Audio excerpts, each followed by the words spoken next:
இன்றைக்கி வந்து நம்ம ஒரு குதிரைவாலி வச்சு பணியார ரெசிபி வந்து பார்க்கலாம். குழந்தைங்களுக்கு சின்ன வயசுலேருந்தே இந்த மாதிரி டிஃப்ரெண்ட்டாக வந்து மில்லட்ஸ் வச்சு செஞ்சு கொடுத்தோம் அப்படின்னா அவங்களும் ரொம்ப பிரியமாக சாப்பிடுவாங்க.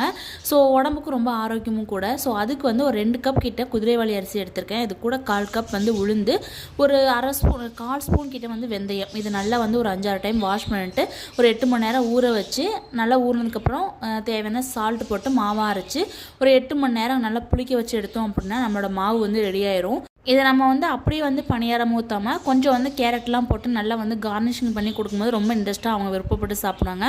ஸோ அதுக்கு ஆயில் ஆட் பண்ணிவிட்டு கடுகு, உளுத்தம்பருப்பு, கடலைப்பருப்பு, அதுக்கப்புறம் ஒரே ஒரு பச்சை மிளகாய், அதுக்கப்புறம் வெங்காயம், கேரட்டு, தேவையான சால்ட்டு, ஒரு பிஞ்ச் அளவுக்கு சீரகத்தூள் ஆட் பண்ணி நல்லா வந்து வதக்கிட்டு அந்த மாவில் ஆட் பண்ணி நம்ம பணியாரமாக சுட்டு எடுத்தோம் அப்படின்னா ரொம்ப டேஸ்ட்டாக இருக்கும்.